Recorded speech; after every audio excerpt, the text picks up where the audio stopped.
Bismillahirrahmanirrahim.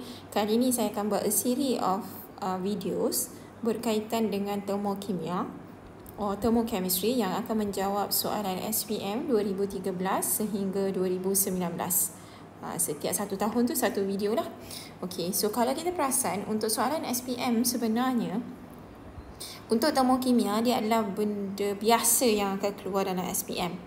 Okey. Dan perkara pertama biasanya yang ditanya adalah berkaitan dengan definisi. Definisi untuk setiap satu haba itu mesti tahulah.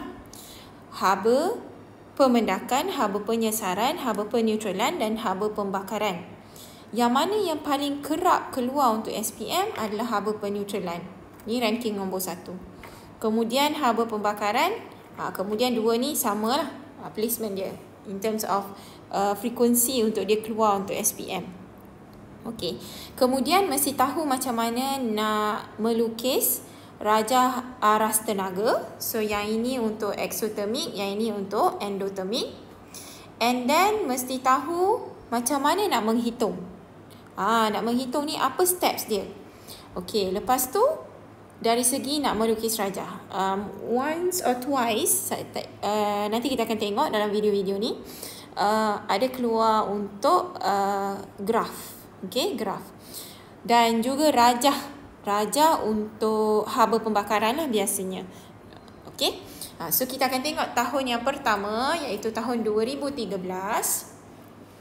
Tengok soalan berkaitan dengan haba peneutralan. Okey, jadual 6 menunjukkan nilai haba peneutralan bagi tindak balas larutan natrium hidroksida dengan 2 asid berlainan. Okey, so kalau kita tengok kat sini, kita ada natrium hidroksida dengan asid etanoik. Okey, saya punya habit adalah bila saya jumpa bahan kimia, saya akan tulis formula kimianya. Okey. Yang kedua ni adalah natrium hidroksida dengan asid hidroklorik. So NaOH dengan HCl. Okey. So yang kita kena realise adalah perbezaan dari segi delta H dia. Haba peneutralan dia. Okey. Saya nak ingatkan negative sign ini hanya nak menunjukkan bahawa kedua-dua tindak balas ini adalah exothermic. Negative sign hanya menunjukkan bahawa tindak balas ini adalah exothermic, bukan bermakna nilai haba itu adalah negatif. Tak bolehlah nilai haba negatif. Okey. So negative sign hanya nak menunjukkan bahawa tindak balas ini adalah exothermic. Dari segi nilai, ini adalah nilai haba untuk tindak balas yang pertama iaitu 53.7 kJ per mol dan yang kedua adalah 57.3 kJ per mol. Okey. So yang ini rendah, yang ini tinggi. Ini yang kita kena realise daripada nilai itu. Okey, soalan pertamanya adalah nyatakan maksud haba peneutralan. Apa maksud haba peneutralan? Haba peneutralan adalah haba yang dibebaskan atau perubahan haba. Kenapa saya sebut haba yang dibebaskan? Sebab semua tindak balas peneutralan adalah tindak balas exothermic. Jadi kita boleh tulis haba yang dibebaskan lah. Atau perubahan haba. Mana-mana satu pun boleh. Okey, perubahan haba atau haba yang dibebaskan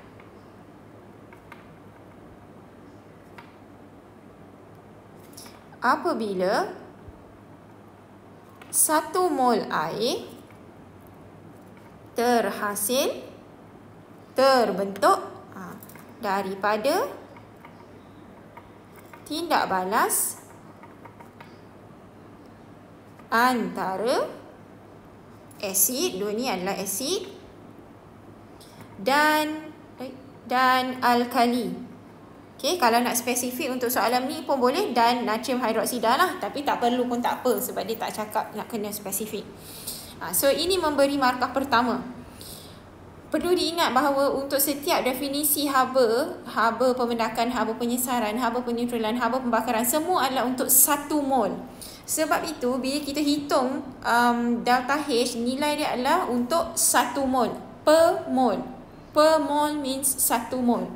Okey, so dalam jawapan you untuk definisi mesti ada perkataan 1 mol itu. Okey.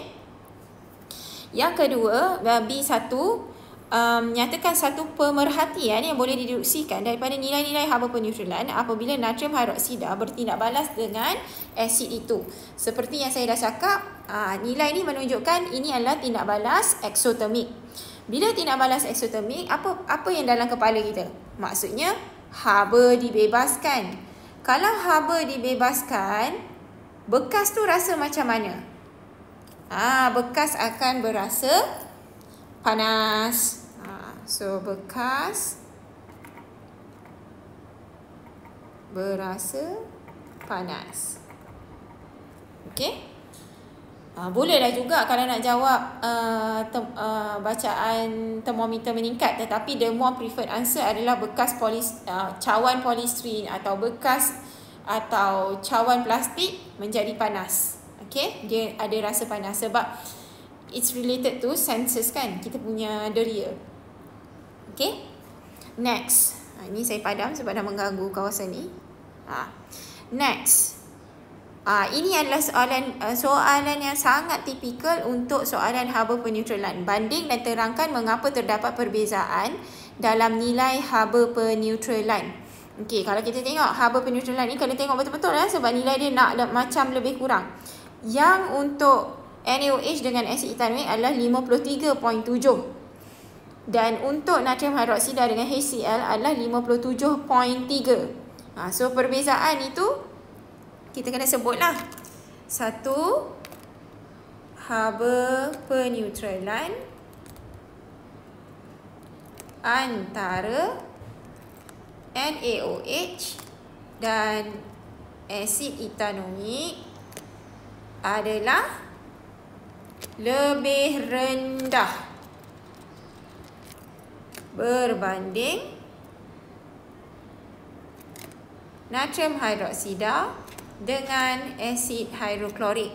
Sekarang kita kena terangkan mengapa. Okey, kenapa? Satu, kita kena realize bahawa asid etanoik adalah asid lemah, manakala asid hidroklorik adalah asid kuat. Asid etanoik ialah asid lemah. Asid hidroklorik ialah asid kuat. Jadi apa kesannya? Okey, asid etanoik mengayon separa dalam air. Asid hidroklorik mengayon sepenuhnya dalam air. Okey. Yang ketiga, apa kesannya? Bila asid etanoik ini hanya mengayon separa dalam air, kalau saya boleh explain kat sini. Okey, kalau kita tengok macam ni kan. Dia hanya mengayon separa sahaja dalam air. Okey, so bermaksud kalau ada 100 molekul asid etanoik kat sini, bukan semua boleh convert into ion hidrogen. Mungkin hanya 35 sahaja ion hidrogen yang wujud. Okey, untuk melakukan sesuatu tindak balas, perlu jadi ion dulu. So, yang NaOH ni tadi, kan NaOH adalah alkali kuat. Jadi, kalau you letak 100 molekul natrium hidroksida, you akan dapat 100 ion hidroksida ni. So, tetapi hanya ada 35 sahaja ion hidrogen. So, 35 of this ion hidroksida boleh bertindak balas dengan ion hidrogen. Habis baki tu, contohnya 65, nak tindak balaskan dengan siapa? Jadi, bila dah berlaku tindak balas ini, akan terbebas haba peneutralan itu. Haba peneutralan ni, dia guna balik untuk mengayonkan molekul asid etanoik yang belum mengayon lagi. Dia macam itulah.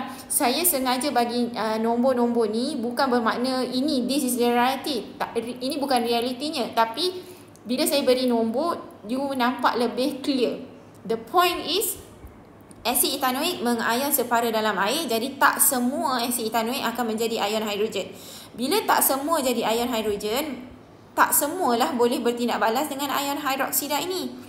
Jadi, apa sahaja yang telah terhasil daripada tindak balas antara ion hidroksida dengan ion hidrogen ini, that haba digunakan semula, diserap semula untuk mengayonkan asid etanoik yang belum mengion lagi.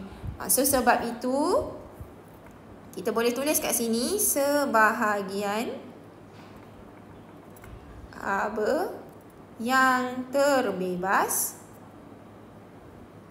daripada peneutralan asid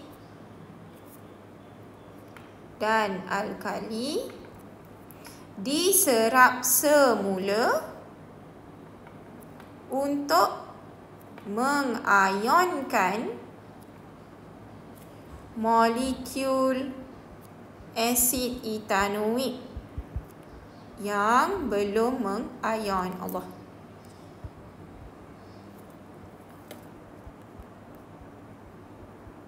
Macam itulah. Okay. That's how you answer untuk soalan ini. So nanti kalau jumpa lagi soalan berkaitan dengan haba peneutralan menerangkan kenapa perbezaan tu, sama je penerangan dia. Okay, tak kira lah dia bagi unknown ke. Yang penting kalau satu tu adalah asid lemah, yang satu tu asid kuat, memang macam tu lah jawapan dia. Okay, kita tengok dari segi rajah aras tenaga. Dia suruh lukis rajah aras tenaga. Okey, rajah aras tenaga ni seperti yang kita tahu, ini adalah tindak balas eksotermik, bermaksud dia akan turun tangga. Saya ajar anak murid saya sebut turun tangga lah. So benda pertama yang you akan buat adalah lukis arrow y axis, paksi y, dan letak perkataan tenaga di atas ni. Ini benda yang selalu orang lupa nak buat. Saya tak tahu kenapa. Tapi inilah benda yang orang selalu tertinggal. So janganlah tinggal. Perkataan tenaga tu senang je, 6 huruf. Okey, bila saya kata turun tangga, bermaksud dia akan jadi macam ni lah. Okey, seperti yang kita lihat pada ni. Nampak betul tak turun tangga? Exothermic means turun tangga. Okey. Allah, mana dia? Okey. So selepas itu kita akan tulis persamaan kimia. So dia nak yang antara natrium hidroksida dengan asid hidroklorik. So natrium hidroksida dengan asid hidroklorik. Hasilnya apa? Natrium klorida dan juga air. Okey, ini adalah daripada tindak balas peneutralan asid base tu. Kemudian kita letaklah delta H tu di sini. Berapa nilainya? Hati-hati, it is this one. Negatif 57.3 unit apa? Mesti ingat ada unit. Mana nak tahu? Tengok dekat atas ni. Okey? Macam tu. So kalau tengok kat sini, dapatlah kita 3 markah. Yang warna purple markah pertama, yang warna dark blue markah kedua, markah ketiga adalah delta H. Okey? So delta H ini mesti berada di antara ni lah. Tak bolehlah tiba-tiba entah kat mana-mana you letak. Jangan. Letak antara tu. Okey? Okay, so kita pergi kepada yang seterusnya, penghitungan. Ini pun typical of soalan termokimia lah. Okay, ada penghitungan. So kat sini dia kata dalam satu eksperimen 100 cm3 larutan natrium hidroksida 1 mol DM reaktif 3 dicampurkan kepada asid hidroklorik. So bermaksud dia nak berkaitan dengan tindak balas yang kedua tu. Kita tulis semula lah persamaan kimia tu. Saya suka tulis persamaan kimia sebab senang nak refer kan. Okey, so lepas tu kita tulislah informationnya. 100 cm3 dan 1 mol per desimeter cube. Okey. Lepas tu yang ini pun 100 cm3. Yang ini macam ni. Okey. Soalannya adalah hitung perubahan suhu. Perubahan suhu adalah theta. Perubahan suhu. Okey, kita tahu daripada soalan delta H-nya tadi adalah negatif 57.3 kilojoule per mol. Jadi, dia kena buat macam mana? Okey. Negatif 57.3 kilojoule ini adalah untuk 1 mol. Jadi, kita nak tahu air yang terhasil ni berapa mol berdasarkan information yang diberi ni. Berdasarkan ni dengan ini. Okey. Kenapa saya sebut air? Sebab yang ini akan contribute ion hidroksida, yang ini akan contribute ion hidrogen. So, kita kira dah bilangan mol mana-mana satu, it will be the same untuk air. So, bilangan mol ion hidroksida ataupun ion hidrogen. Okay, it will be N sama dengan MV. Saya tak suka guna MV per 1000. Kenapa? Sebab per 1000 tu, tujuan bahagi 1000 tu hanya untuk convert dari centimeter cube kepada decimeter cube. Nanti kalau dia dah memang decimeter cube, nanti you bahagi juga dengan 1000. Bahayalah kan? So you must understand why it is such. So 1 mol DM -3. So saya akan convert siap-siap. Ini akan jadi 0.1 decimeter cube. Kenapa 0.1? Sebab dari centimeter cube nak pergi ke decimeter cube, kita kena bahagi 1000. Kita mesti bahagi 1000 sebab dan only kita boleh cancel unit ini. Dan kita akan dapat nilai ini 0.1 mol. Therefore, bilangan mol untuk air juga adalah 0.1 mol. Kenapa saya sebut macam tu? Sebenarnya you must understand that behind the scene is actually saya ambil H plus ni. H plus ini bertindak balas dengan OH ini menghasilkan H2O. Nisbah dia adalah 1 kepada 1 menghasilkan 1. Ni 1 mol. Ini pun 1 mol. Ini pun 1 mol. Jadi kalau dalam makmal hanya 0.1 mol ion hidrogen sahaja terhasil. That means samalah juga untuk air itu. Nampak? So that's why saya tulis macam tu, so that you understand. Okay? Itu sebabnya kita kata bilangan mol air itu pun macam tu. Okay, so now yang kita ada daripada delta H adalah untuk 1 mol. So kita basically kena buat nisbah lah. 1 mol of air akan menghasilkan 57.3 kilojoule. Again, kalau perasan saya tak letak negatif kerana negatif hanya nak menunjukkan ini adalah tindak balas eksotermik. Bukan nilai haba tu negatif, no. Okay, so now kita dah tahu 0.1 mol sahaja yang digunakan dalam eksperimen ini. Jadi kita nak tahu berapa haba yang dibebaskan kalau 0.1 mol. Kita gerak je lah titik kan. Kita akan dapat 5.73 kilojoule. So kita boleh tukar kepada unit joule. 5730 joule. Kenapa saya tukar dalam unit joule? Sebab nanti kita can cancel off dekat sini. So kita kena tukar kepada nilai pada unit joule. Okey, ini sebenarnya yang kita dok kira Q sama dengan MC theta tu. Ini Q sebenarnya atau H. Cuma sekarang dia suruh kita work backwards. Okey. So now dekat sini kita akan teruskan. So kita dah tahu nilai Q tu adalah 5730. So kalau kita tulis kat sini, Q is equals to MC theta or H is equals to MC theta.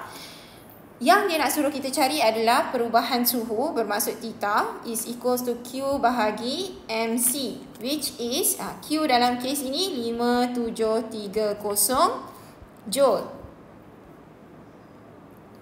Tak muat dah ni.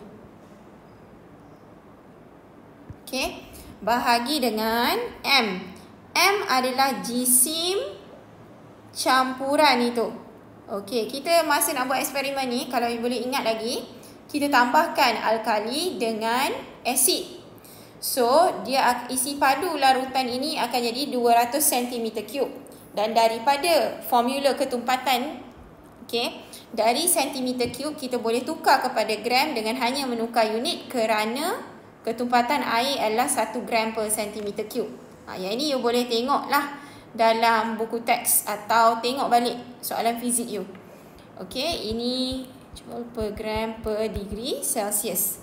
Okay, so kita akan cancel off grams, kita akan cancel off joules. Okay, lepas tu kita pun tekanlah calculator.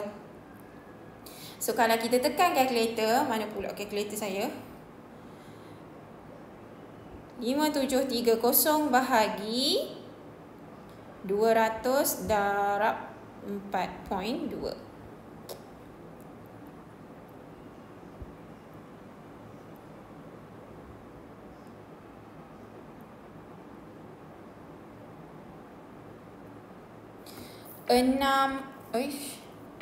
6.82 darjah Celsius. What happened? 6.82 darjah Celsius. That is your answer lah. Okey, kita tulis kepada 3 angka bererti. Dari segi markah, ini markah pertama. Okey, nisbah ni dapat H ini adalah markah kedua dan jawapan akhir beserta unit yang betul adalah markah ketiga.